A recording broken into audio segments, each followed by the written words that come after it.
When Destiny was announced in 2014, I had a lot of hope for it. Everything that was shown made it seem like it was going to be the next big first-person shooter. While Destiny was a big hit, it didn't quite meet the expectations that a lot of gamers had for it. Destiny was by no means a bad game. In fact, it was a decent game that had smooth gunplay, but unfortunately had a weak story and missions that felt more like a chore than a fun and engaging mission. Does Destiny 2 manage to fix the key issues with the previous game?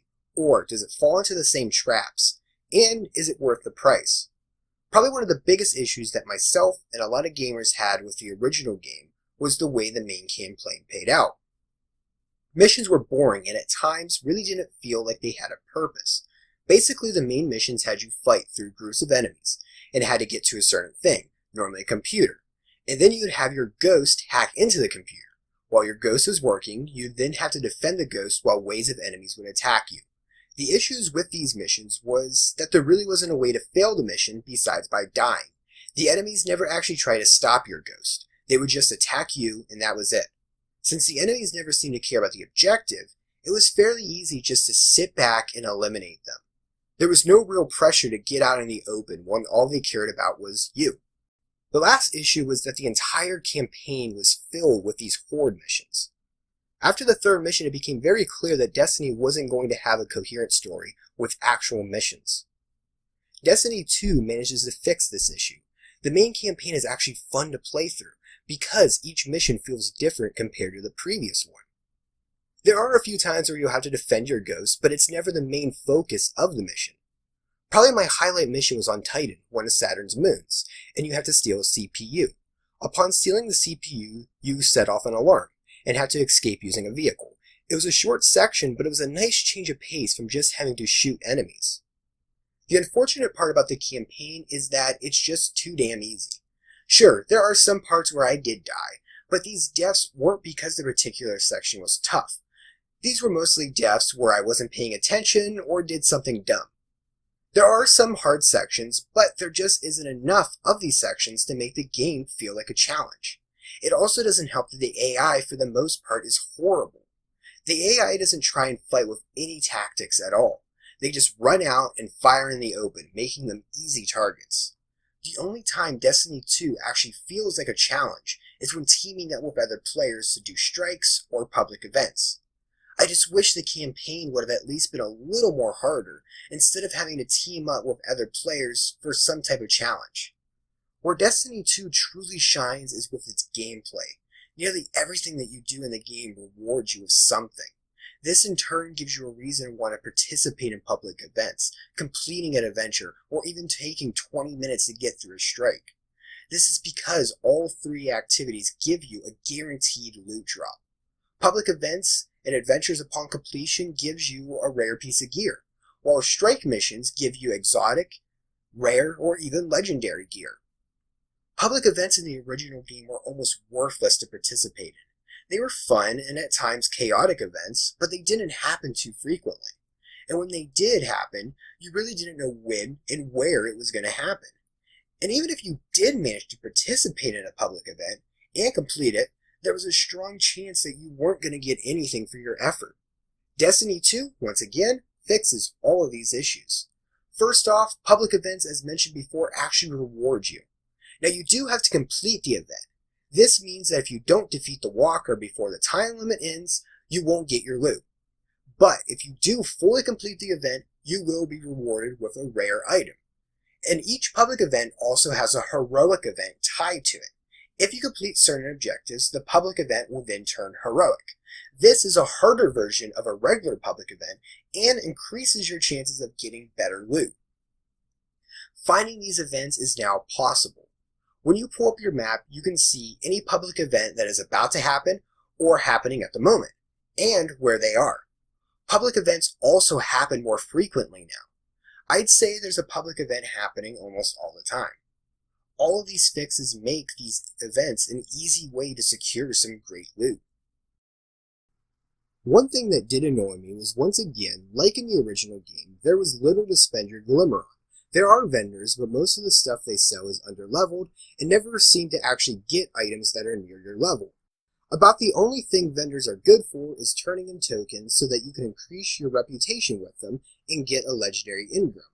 Towards the end of the game, I had a ton of glimmer left, and was just buying random weapons and gear so I can destroy them and then use the materials to increase my reputation with the weaponsmith. I am glad that Bungie was able to increase the frequency between loot drops, but I do wish that armor and weapons would have looked a little better. There's really no major differences between a helmet that I get at level 1 and a helmet that I get at level 20, besides the stats of the helmet. In terms of cosmetics, a level 1 helmet looks just as generic as a level 20 helmet. Even an exotic or legendary piece of gear doesn't look much different than something that is rare.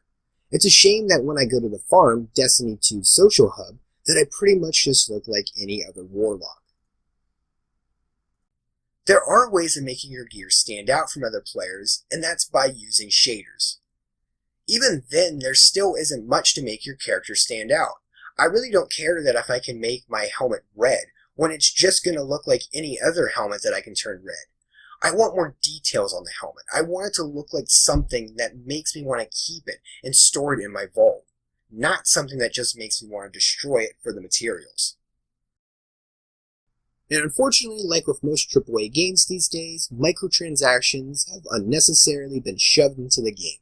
You can purchase silver with real cash, to then buy bright engrams, which will give you a random variety of shaders and weapon mods. Now you can earn these engrams throughout the game without spending a dime, but there's still no reason to add microtransactions into this game, especially when it already costs $60. The lackluster character customization from the previous game also makes a return. After you pick what class you want to play as, you can then change up how the face of your character will look. The level of customization you can do is terrible. The most you can do is pick your race: human, exo, and awoken. After that, you can change up the hairstyle, add color, and add markings as well. And that's all you can do. It makes me wonder why even allow players to customize the look of the character when there's so little you can actually change. Next up is the story. The story in Destiny 2 is far better than the story we got in Destiny. However, it's not exactly a great story. The opening mission, Homecoming, starts off with a bang. We see a faction known as the Red Legion attack the tower and take over the last city. The Red Legion is also building a cage over the Traveler. This takes away the light from the Guardians, leaving them powerless and unable to resurrect if they die. From here, the Guardians have to regroup and find a way to get their light back. What I love about this opening mission is that we're introduced to key protagonists and our antagonist. This is something else the original game lacked. While it had protagonists and an antagonist, they never really felt like characters. Thankfully, this time we actually get characters that have personality, some with backstories, and even some that we grow to care for. The problem with the story is that there isn't any emotional value to anything that happens. Sure, it sucks that the Guardians can now die, but we don't see any Guardians die. Same with civilians. Seeing the Red Legion rounding up Guardians and civilians and then executing them would have added something more to the game. It would have made defeating this enemy even more important. You also get your light back rather quickly. While it wouldn't have made sense to play the entire game without your powers, it would have been great to have gone more than 2 missions without your light. It could have added that much needed challenge. The other issue is that the game is just too short. You can beat the game in a matter of 4 to 7 hours, if you just play through the main story. If you participate in public events and adventures, you can grind it out to about 8 hours. And it does seem that Bungie knew that the campaign was a bit on the short side and tried to find ways of adding to the length. Depending on how fast you level up, there are some missions where you have to be a certain level in order to play that mission. And this isn't just a recommended level either. You can't do the mission at all unless you are that level. So you then have to find a way to level up. You also don't get access to a Sparrow until about halfway towards the game. This means that you have to walk through most of the game. Luckily, there are plenty of fast travel points along the map, but it can be a bit annoying when you have to spend a long period of time just walking, trying to get to your destination. The world of Destiny is something I want to learn more about. The world Bungie has created truly fascinates me. It's just unfortunate that Bungie doesn't want to give players a way to dive deeper into the world they've created. In the original game, there was the Guild. The Gilmore acted as an encyclopedia for the lore of Destiny. You could read about the Traveler, who the Guardians were, read more about the different enemy factions. They even went into more details about the weapons and vehicles. You can tell that there was time and effort put into creating this world. The downside to this is that it wasn't in the game. In order to use the Gilmore, you had to go to Bungie's website. While I did visit the website when I wasn't playing the game, I would have preferred a way to do this in-game. So instead of adding it into the game this time, they just scrapped it completely, leaving no way for players to dive deeper into the lore. I feel that Destiny is a game that's being held back by its social features. Destiny could be a great game with an epic storyline if they just focused on making a single-player game. Don't get me wrong, I love doing strikes and enjoy teaming up with other Guardians during a public event, but I enjoy a great single-player experience even more. I don't think we'll ever get a Destiny game at its full potential if they don't cut out these social features. Throughout the review, I've mentioned adventures and strikes, so let's talk a little bit more about them. Adventures for the first half of the game replaces patrols from the previous game, but are a lot more fun to do. Adventures are basically side missions that typically last for 5 to 10 minutes. While the missions are rather short and, like the campaign, are pretty easy, I did find myself trying to do as many as possible. They were a nice distraction from the main campaign, and as mentioned before, you are rewarded for doing them.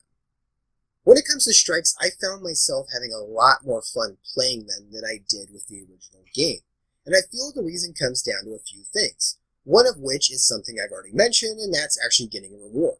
Every strike gives you a good amount of loot when you beat the final boss. Now you're not taking 20 minutes to complete a strike and getting nothing in return.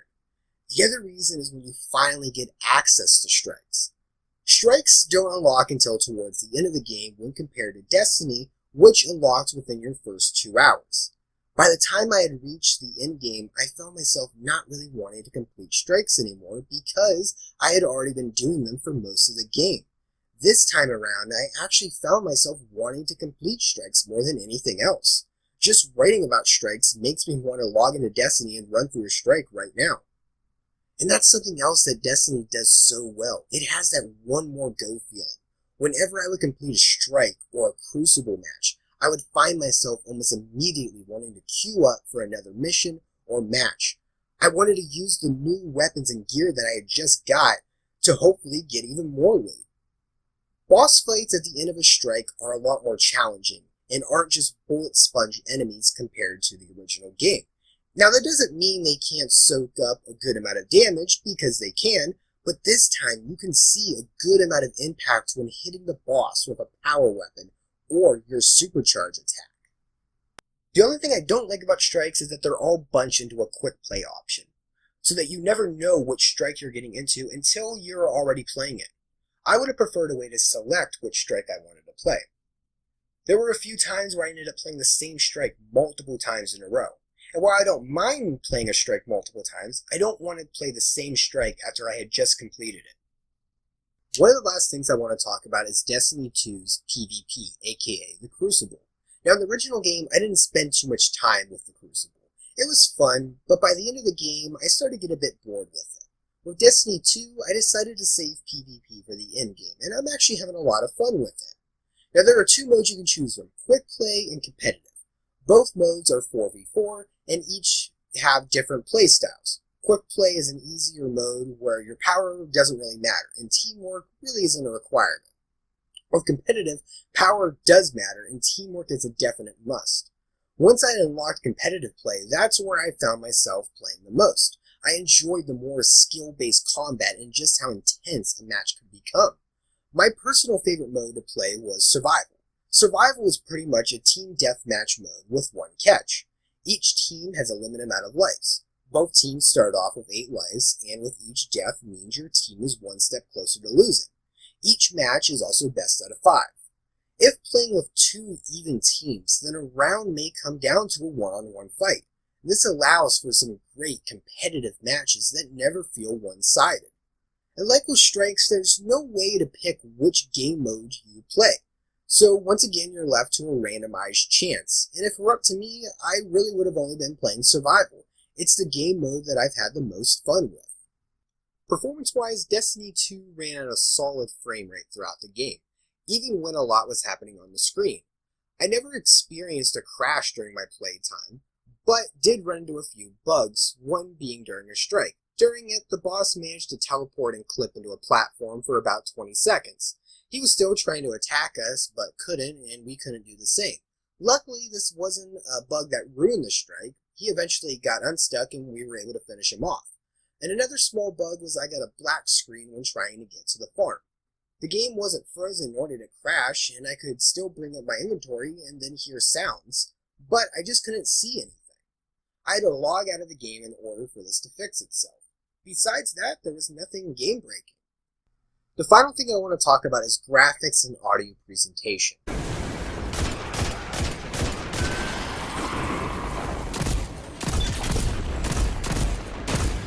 Do not look at me, creature. You are weak, undisciplined, cowering behind walls. You're not brave. You've merely forgotten the fear of death.